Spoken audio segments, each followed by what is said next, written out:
জামায়াতে আমিরের বক্তব্যটি বলি, তিনি বলছেন যে সবকিছু দেখে মনে হচ্ছে আরেকটি বিপ্লব আসন্ন। মানে 2 বছরের মাথায় কেন এই ধরনের কথা বলতে হয় যে আরেকটি বিপ্লব আসন্ন?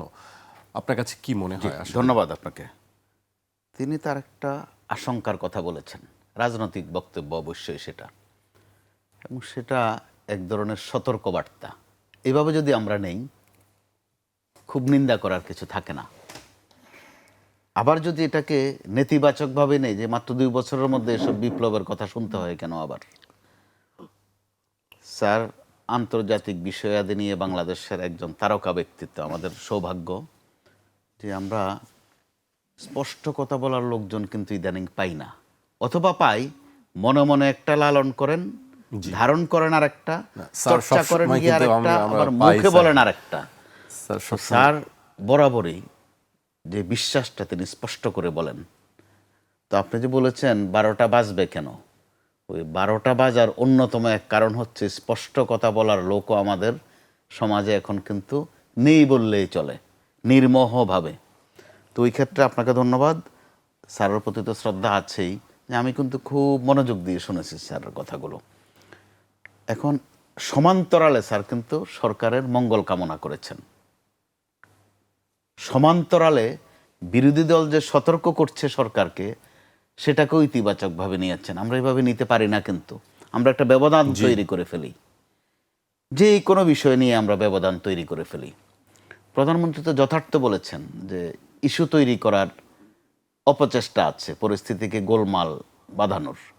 ইস্যু তৈরি করার কোনো দরকার নাই, তো আমরা তো ইস্যুর বারুদের মধ্যে আছি এখনো। আমরা যদি আবেগ কাতর হই, যে দিনটা মাত্র পার হলাম এই কিছুক্ষণ আগে, আবেগ কাতর হলে সেটার নাম 36 জুলাই, আবার বাস্তবতার নিরিখে 5 আগস্ট।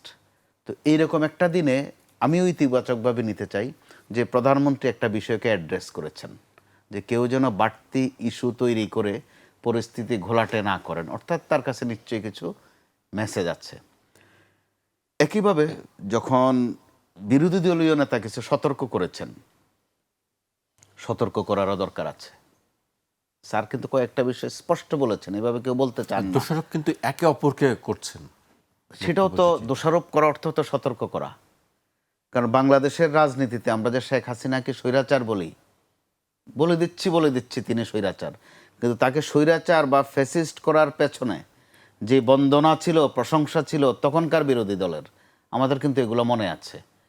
আওয়ামী লীগের নেতারা শেখ হাসিনার এত প্রশংসা করেন নাই, তখনকার বিরোধী দল দিনভর যেভাবে প্রধানমন্ত্রীর ওই শেখ হাসিনার প্রশংসা করতেন। সেই ক্ষেত্রে আমি এখন যেটা বললাম এটা আংশিক হয়ে যায়। আমাদের এই গণমাধ্যম থেকেও আমরা কিন্তু কম করিনি। নগদ নিয়ে এলো হার না মানা হার অফার।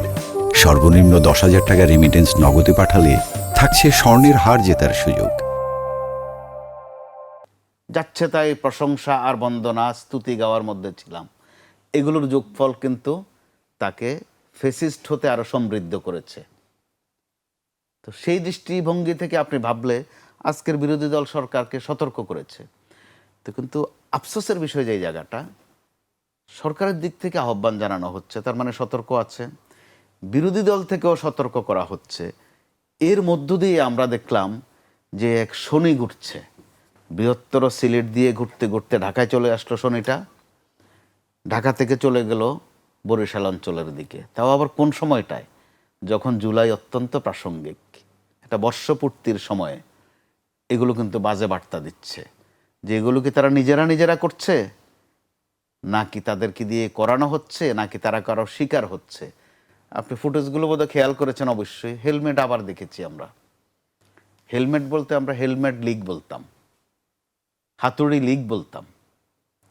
তো গত 2-3 দিনের যে পারফরমেন্স দুই দলের, খবর নিচ্ছে কে জিতেছে, কে হেরেছে, কে বেশি পেরেছে।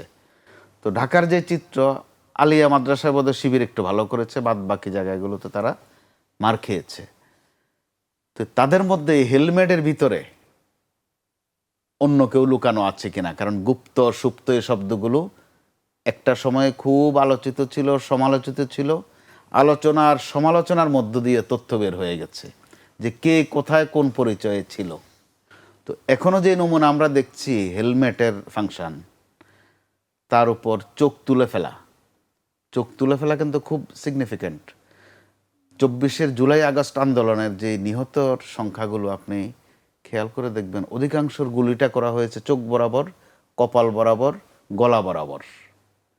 এখনো সময়ের ব্যবধানে আপনি দেখেন এই পক্ষগুলোর ছাত্রদল, এনসিপি, শিবির, সিলেট অঞ্চলে চোখ তুলে ফেলা হলো একটা ছেলের। এই চোখটা আর ফেরত আসবে না। তারা হয়তো তাদের ভুল শুধরাবেন, কোনটা শুদ্ধ করেছেন, কোনটা ভুল করেছেন, আবার কোলাকুলি করবেন। তো ওই সময় যখন ওই ছেলের মা এসে বলবে তোমরা তো আবার কোলাকুলি করলে, আমার ছেলের চোখটা একটু ফিরিয়ে দাও, সেটা কিন্তু আর তারা পারবেন না। এমনিতেই চোখ হারা অসংখ্য আহত কিন্তু এখনো বিভিন্ন হাসপাতালে, জুলাইয়ের ওই আন্দোলনের সময়ের চোখ হারা। তার উপর এরকম একটা সময়ে যখন জুলাইকে স্মরণ করার বিষয় যদি কোনো ত্রুটি থেকে থাকে পথ পরিক্রমায়, সেগুলো শুধরানোর কথা।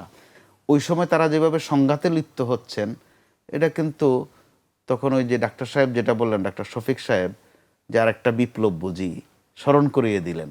সবসময় বিপ্লব, আন্দোলন এগুলো শুনতে কিন্তু ভালো লাগে না স্যার। যুদ্ধের সাথেও কিন্তু আমরা শব্দ একটা ব্যবহার করি, ওয়ার অ্যান্ড পিচ। মাঝে মধ্যে একটু শান্তি লাগে। তো বিপ্লব শুনতে ভালো লাগে, একটু তেজ আসে শরীরে, বলতে একটু কাঁপুনি আসে, কিন্তু সবসময় সেটা প্রত্যাশিত নয়। এখন বিপ্লবের সময় নয়।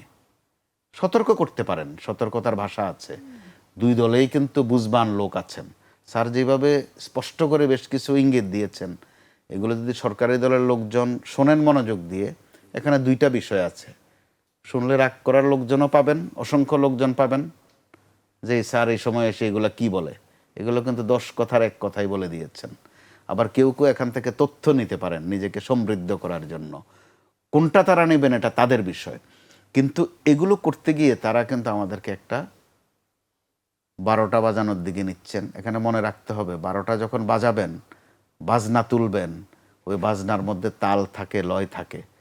আবার 12টার পর কিন্তু একটা বেজে যায়, অর্থাৎ কিছু একটা হয়ে যায়।